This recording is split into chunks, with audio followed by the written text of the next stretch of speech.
Hey everyone, welcome back to my channel. Today I'm going to be talking about the all-new Nook GLOWLIGHT 4 by Barnes & Noble. Now I did a unboxing of this video, which you can click the link somewhere above here to watch that. When I unboxed it, I also gave my first impressions. And to be honest, my initial reactions were a little mixed. I thought it was a little small at first. The screen looked okay. I didn't really see it as a groundbreaking update. But after using it for about a week now, I'm here to give you my views on this. Now, one of the first things that I want to mention about this Nook GLOWLIGHT 4 is that it seems really tiny. Like, it's interesting to say that before the new Paperwhite, the new Kindle Paperwhite that came out, that we were using devices that had this screen size. You know, when you look at the Kindle Basic or the previous generation Kindle Paperwhite, this was kind of the norm for e-readers in general. Then obviously the Oasis came out, which had a 7-inch display, then Kobos, and so many other e-readers in the market that make the screens way larger. And even the new Kindle Paperwhite that came out, if you want to watch the review for that, click the link above and watch the review for my 2021 Kindle Paperwhite Signature Edition. One of the things I talked about in that review were how much I love the display size.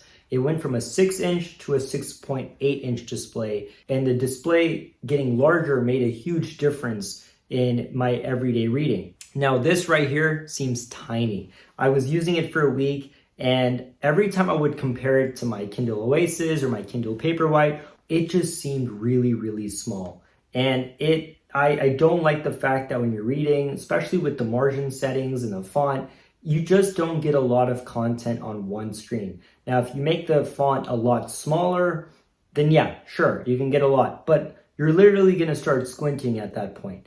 But I don't really like it. So when it comes to the display size, I'm not really impressed. I think it's really small. Barnes & Noble could have done a much better job. Now, obviously, they're probably gonna come out with a Nook GLOWLIGHT Plus or something like that, which will have a larger display. But this right here, which is one of their flagship devices, seems really tiny. Now, another thing that I want to talk about is the display enhancement. So even though they didn't make the screen any larger, they did add in better lighting, which does make a difference when you're reading, especially in low light situations. But at the same time, they also got that auto temperature adjustment feature, which is really nice. And now let's talk about performance. Now, in my e-reader reviews, I want to mention that when it comes to performance, I'm not going to be spending too much time on it. These are e-readers at the end of the day. They're not like smartphones where you care about the latest and greatest processor. There's not a lot that you're doing on this device. You're doing one thing, and that's reading, and that should be a good experience. So in this review, and pretty much every review of mine for any e-reader, I'm going to be talking about that user experience, because that is what I care about the most. When I'm flipping through the pages, do I experience lag? Page flips. How fast and quick are the page flips? Those are things that matter the most.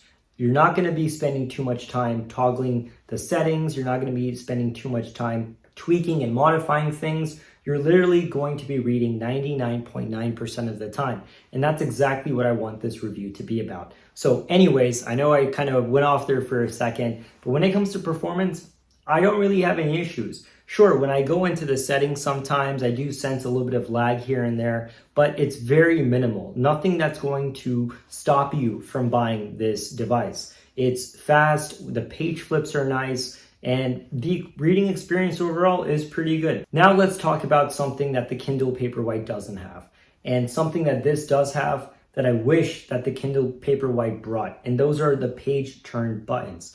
Now, unlike a lot of other e-readers, what this smartly does is that it implements page turns buttons on the very side corners of the bezel on both the left and the right side of the device. Now that's really neat, because sometimes if you're just changing hands, you can literally be reading with your left hand and be doing the page flips, or if you put it in your other hand, you can start using page flips on that hand as well. So you don't have to literally rotate the device just to use it in one hand like you do with the Kobo Sage or let's say the Kindle Oasis. It's just really nice that it's implemented on this device. What I also really like is a lot of e-readers nowadays come out with an asymmetrical design, like the Kobo Sage, like the Kindle Oasis.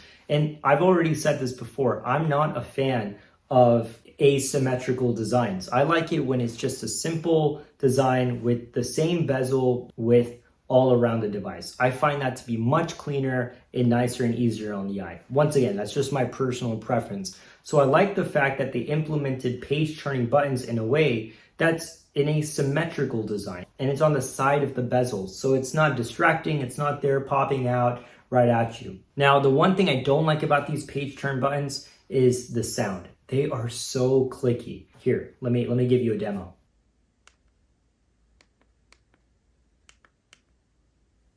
It's one of those things that, once again, and I'm just nitpicking here, it's not a big deal, but it does make these clicky sounds, which I don't really like. Now let's talk about battery life. Battery life is actually pretty good. Once again, I've only been using this for about a week. There's not much that I can say, especially when Barnes & Noble says that it lasts weeks. But overall, I probably just got a 4 or 5% reduction in battery over the course of 5 or 6 days. So that's really impressive. So the battery life is pretty nice. As for charging, I don't know how fast it charges because I haven't even had the chance to charge it yet. I mean, it's still at 95, 94% battery life. So I'm not going to charge it anytime soon, but it does have USB-C and it supports fast charging, which is good to know. Overall, the Nook GLOWLIGHT 4 is an interesting device. It has good features like the page turn buttons. It's got the auto temperature light adjustment feature. It's got better lights. It's faster than the previous model. But at the end of the day, the experience is kind of meh. I mean, if you're in the Barnes & Noble ecosystem, then this might be a great device for you. But if you're someone who's not in the Barnes & Noble market, you're not getting constant gift cards to Barnes & Noble to spend in the Barnes & Noble digital, online, or physical store, then maybe this isn't for you, because I still prefer the Kindle, to be very honest, especially with the larger screen. And I do find the Kindles to be a little easier when it comes to their user interface. I love the deals that Amazon is always coming out with, especially with Prime deals.